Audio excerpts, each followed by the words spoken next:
Pat and our fantastic Fridays. Today I want to talk about a teacher, my fourth grade teacher. I came out of the hospital after 5 months, couldn't walk, couldn't see, and it was doubted whether I'd ever walk again or ever see again.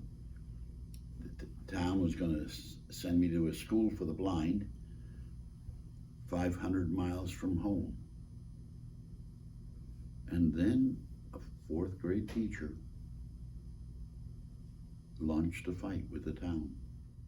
Why should this kid go to a school 500 miles from home when we can teach him here at home if you let us? You have to understand, this is 1954. There was no such thing as mainstreaming the handicapped or anything of that sort in those days. The expectation was that I would learn to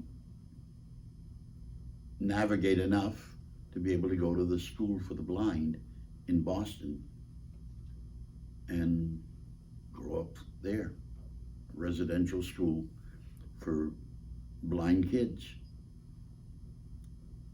But Mrs. McGill, she was the wife of an Air Force man. We grew up right next to the Loring Air Force Base. And so Mrs. McGill was the wife of this Air Force man. They were from Mississippi and stationed way up there in northern Maine. I had never met her, but of course all my brothers and sisters, and I guess most of you listening would remember that I'm the 17th of 22 kids in my family. Cheaper by the dozen, huh? We survived because of each other. And my brothers and sisters, they were the ones who taught me to walk again. When the town said I'd never walk, the doctors said I'd never walk, my brothers and sisters used to stand up in the hallway, hold me up by the shoulders, and pass me down the hallway, arm to arm to arm to arm. Come on, Patrick, we won't let you fall. We won't let you fall. We won't let you fall. And a month and a half, maybe, they had me standing up and walking. Then Mrs. McGill heard from one of my older sisters about her little blind brother that was going to be sent to a school, a boarding school, 500 miles from home, just because he was blind. And God bless Ginny McGill. She launched a fight with the town. Why should this kid go to school 500 miles away when we can educate him here at home if you let us? Wow. You know, I talked last week, Memorial Day, about remembering the nurse, but I could do a Memorial Day every weekend, because when I think of the people who came into my life, who made it possible for me to go on, and Mrs. McGill is one of them.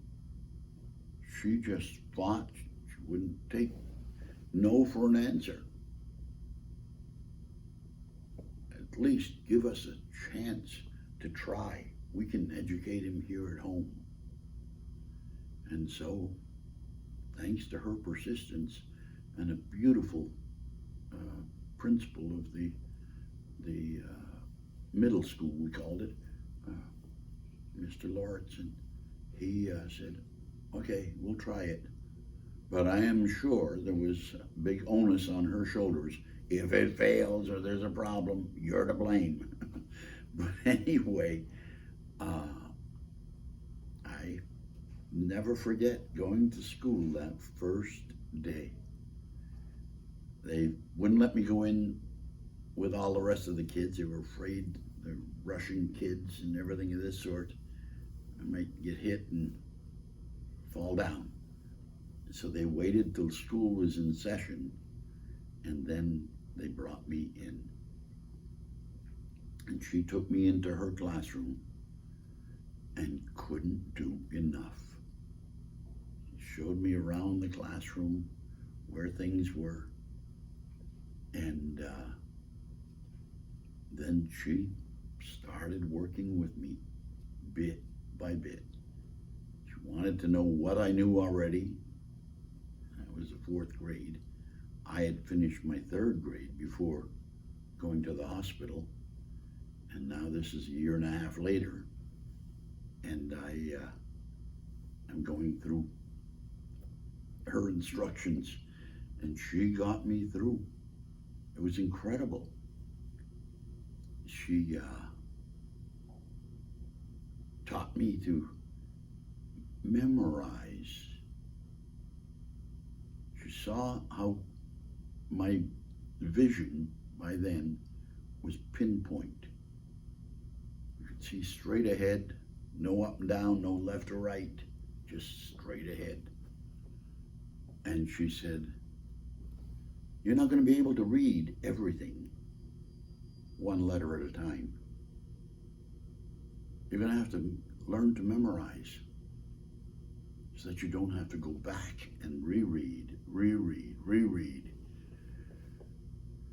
And so she taught me how to memorize. Don't ask me how. I don't remember. All I know is she got me through school. Memorizing was my way. By the end of my fourth grade, I was now first of my class, which is incredible when you think about it. A blind kid. But she taught me to memorize. They tell me, because I don't remember those first 3 grades of school, but they tell me I was dumber than the ace of spades those first 3 grades. And now all of a sudden, here I am, first of my class. Mom and Dad looked and said, "Did we bring home the wrong kid from the hospital?"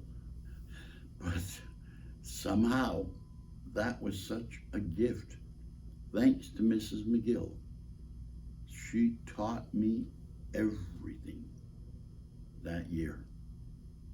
She got me through all my fourth grade subjects, history and math and everything. She caught me up. I didn't even know I was behind, but she caught me up on everything. And then, even better than that, by nearing the end of my fourth grade, I started to wonder fearfully, you finish the school year, you go on to another grade. But Mrs. McGill would still be in the fourth grade. Who would I have for a teacher? I didn't have to worry about a thing. Most of the worries we have in life are useless. In fact, I'd say all of them are useless. Worry is useless, the gospel said. What's needed is faith. She prepared my 5th grade teacher to take over where she had left off. It was incredible. During the 4th grade, I still had large print books. The state had provided the large print textbooks for me. And but by the summer after my 4th grade, I didn't need those anymore. The vision had returned enough that I was able to see letter by letter, but at least I was able to see that normal print, letter by letter.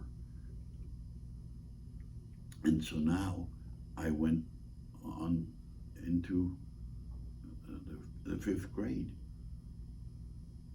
Thanks to teachers. Teachers. We take so much for granted in life. Yeah. Oh yeah, you graduated from high school, you graduated here. It's without the teachers, my life would have been empty.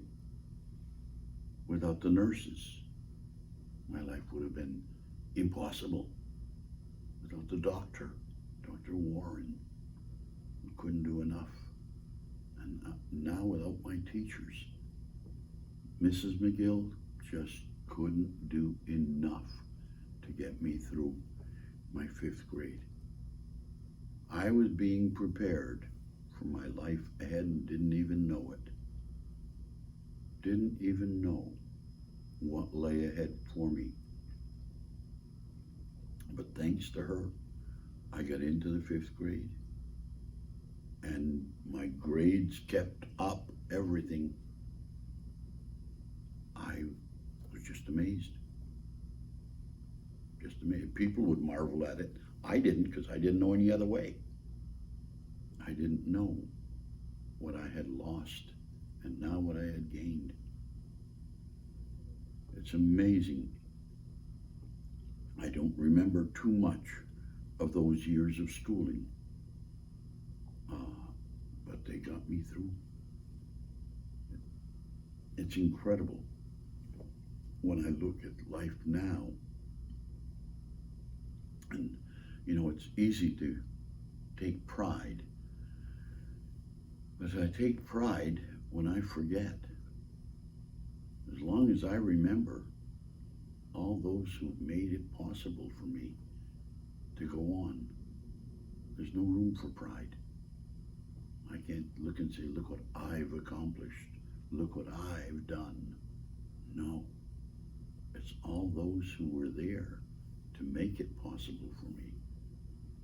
My fifth grade teacher learned from my fourth grade teacher. And then what'd she do?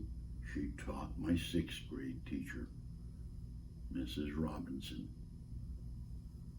to take over. It was just such a gift. Fourth grade with Mrs. McGill, fifth grade with Miss Pelletier, and now the sixth grade with Mrs. Robinson. And I had worried so much, are they going to be as good understanding? And I didn't have to worry about a thing. Didn't have to worry about a thing. The state supervisor of education for the blind would come up every year, maybe twice a year, to visit this blind kid and see any special helps that I needed. But I really didn't. Had no helps that they didn't provide. They were just fabulous. We can forget, and that's what happens with pride. We take all the credit to ourselves instead of looking at those who put us on this track, on this success rate. I got through my fifth grade, my sixth grade, and then in our town, we went on to junior high, and that was a big step for me. I went on to junior high, and I managed to succeed there, and went on to the eighth grade.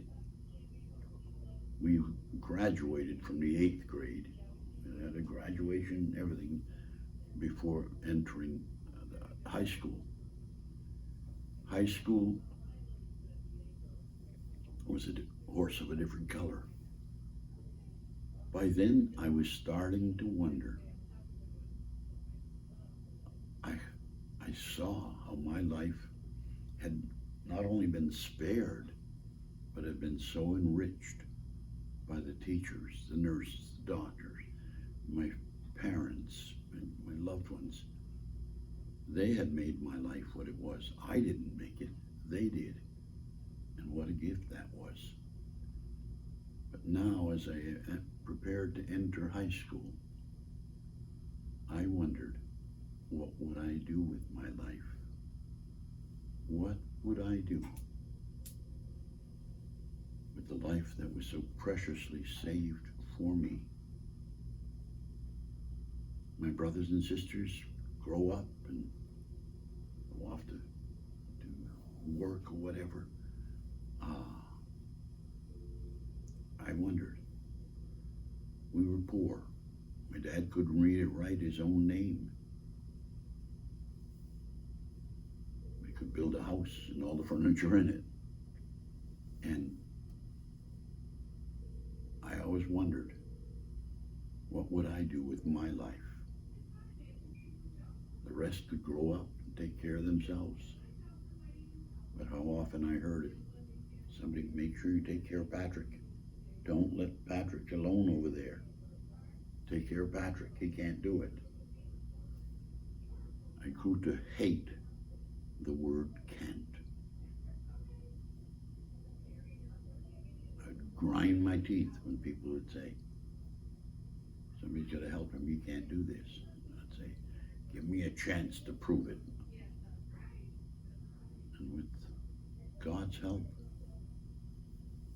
and my stupidity, I did succeed.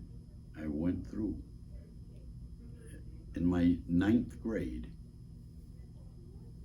I had been serving Mass at church as an altar boy by then for 4 or 5 years. I had memorized the whole works, and our assistant pastor one day said to me, "Do you ever think about being an altar server?" And I said, "Father, I'm blind." It was considered. I said, "How am I going to be an altar server?" He said, "If you can learn to do all your schooling and whatnot by heart, then you can learn to be an altar server. I'll teach you." Father Pouland, what a gift. I don't know where he is today, but he was a gift in my life. Again, like Mrs. McGill, like Mrs. Robinson, like Miss Peltier, and all the teachers who did their best to get me through a normal school. This was not the big cities where they had special ed programs and all that. We had nothing. But these teachers got me through the normal schooling.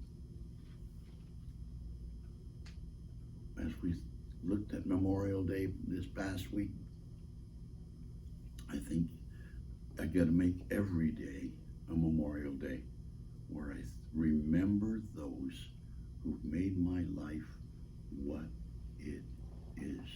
I didn't do it. All those beautiful, beautiful gifts that he brought into my life, they have made my life what it is. And I really believe every one of us has gifts like that in our life. Gifts that in our pride we forget because we think we've done it all. But when we look honestly at our lives, if this hadn't happened, if that hadn't happened, if this person hadn't just happened to be there at the right moment, all the big ifs. And thank God, he brought the right people at those moments into my life and made my life the gift that it is, the gift that we can have with the fantastic Fridays with Father Bat.